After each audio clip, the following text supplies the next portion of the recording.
આજ સુગ્રીવ જ્યારે ભોગમાં ઊંઘી ગયા, નરસિંહ મહેતાએ તો કીર્તન બનાવ્યું, જા જા નિદ્રા હું તને વારું, તું છે નાર ધુતારી રે. એ નિદ્રા એટલે અજ્ઞાન રૂપી નિદ્રા, મોહરૂપી નિદ્રા. નરસિંહ મહેતા કહેતું જા નિદ્રા, તે બહુ બધાને યોગીને લૂંટ્યા, જોગીને લૂંટ્યા, તે બહુ બધાને લૂંટી લીધા છે. અજ્ઞાનરૂપી નિદ્રા, મોહરૂપી નિદ્રા જીવાત્માને લૂંટ્યા કરતી હોય છે, ખબર છેલ્લે પડે. એ સમયે કોક જગાડનારો જોઈએ.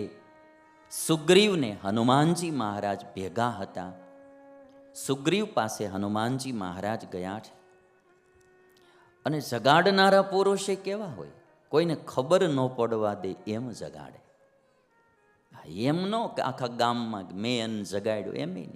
હનુમાનજી મહારાજે જઈને સુગ્રીવને પ્રણામ કર્યા છે. હનુમાનજી મહારાજ સંત હૃદય છે, ભક્ત હૃદય છે.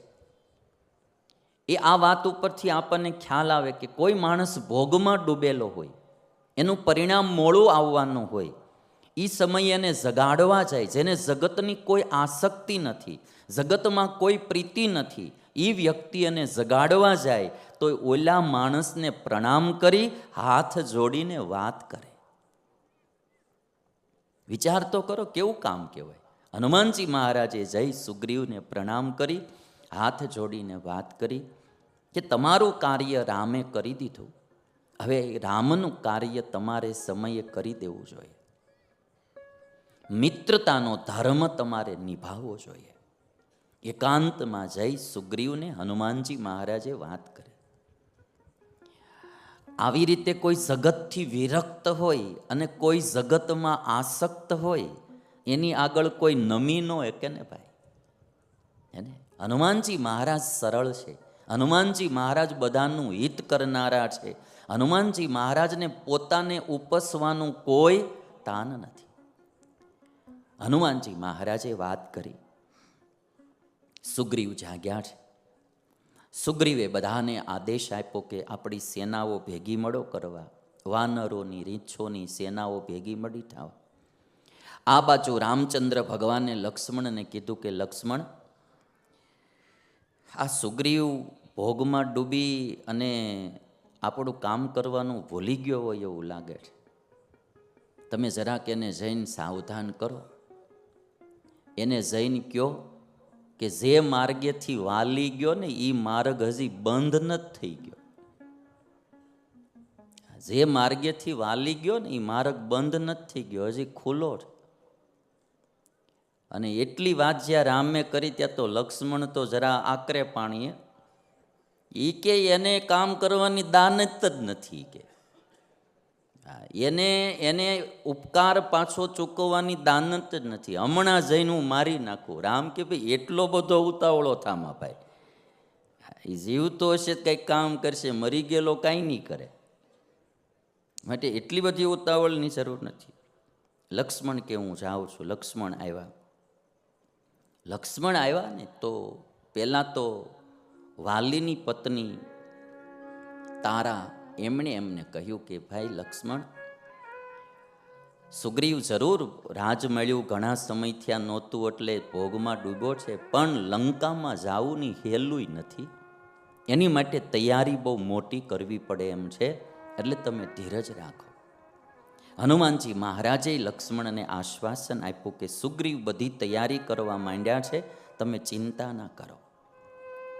4 દિશાઓમાં સુગ્રીવે 4 સેનાઓ મોકલી છે સીતાજીને ગોતવા માટે.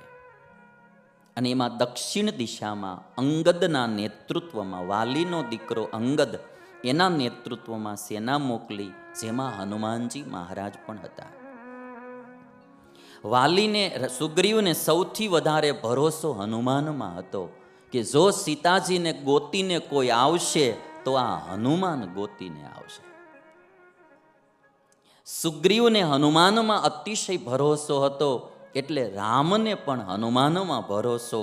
રામે પોતાની જે વીંટી હતી રામ નામ લખેલી, એ અંગૂઠી હનુમાનને આપી કે સીતાજી મળે તો એને તમારો ભરોસો આવે, એટલા માટે આ વીંટી હું તમને આપું છું. અમુક માણસનું વ્યક્તિત્વ એવું હોય કે એની ઉપર બધાને ભરોસો આવે, એના ઉપર ભગવાનની ભરોસો આવે, એમના માલિકની ભરોસો આવે.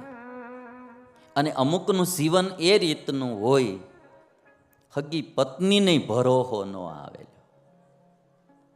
હગી પત્નીને સાંજે આવે મોડો પૂછે 12 વાગે ક્યાં ગયા હતા. આજે કે થોડુંક કંપનીમાં કામ વધારે હતું ને એટલે આને ખબર હોય કે આ કંપનીમાં ન હોય, આ ક્યાંક મૂળ પીવા વયો ગયો હોય. એટલે એને ભરોસો ન આવે. એક જુવાનીઓ મારી પાસે આવ્યો હતો, મને કે સ્વામી કે મેં પીવાનું બંધ કર્યું અને 2 મહિના થઈ ગયા પણ કોઈને મારા ઘરમાં હજી ભરોસો નથી આવતો. મેં કીધું તે પીવાનું શરૂ કર્યું એ ઘરના માણસને ક્યારે ખબર પડી? મને કે લગભગ 1.5 વર્ષ પછી ખબર પડી. એટલે મેં કીધું તે પીવાનું શરૂ કર્યું એની 1.5 વર્ષ પછી અસર થઈ, ત્યાં બંધ કર્યું ને એની અસર થતાંય વાર તો લાગે હજી. કારણ કે એની અસર થતાં વાર લાગે અને કોઈને ભરોસો ન આવે. 2-4 વાર હા પાડી હોય કે નહીં પીવું ને વળી પાછો પીધો હોય એટલે પછી કોઈને ભરોસો ન આવે. એટલે ખાસ કરીને આ છેલ્લો દિવસ એટલે મારે કહેતું જવું કે કોઈ પણ જુવાની આવને આપણે હિન્દુસ્તાની છીએ, રામના અને કૃષ્ણના વંશજો છીએ, આપણે બધા એના ઉત્તરાધિકારી છીએ.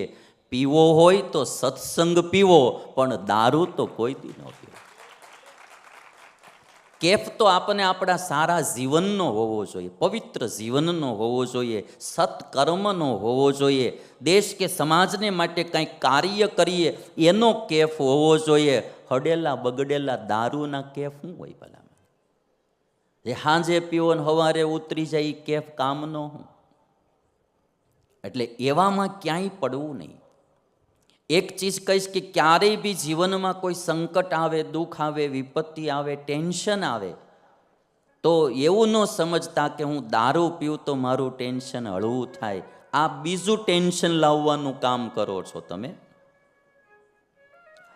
કોઈ પણ નશો, દારૂ કે ડ્રગ્સ એનું સેવન કરવાથી જરૂર ડોપામાઇન કેમિકલ્સ હોય મગજમાં, એ રિલેક્સ થાય, રિલીઝ થાય, એટલે એનાથી આપણને એક આનંદની અનુભૂતિ થાય. પણ એકવાર એની ટેવ પડી ગઈ એવડા એ માઇન્ડને, એટલે પછી એ તમારી આદત છૂટવી બહુ કઠણ પડશે. અને એનું ડ્રિંકિંગ ને ડ્રગ્સ આપણને પાયમાલ કરી નાખશે.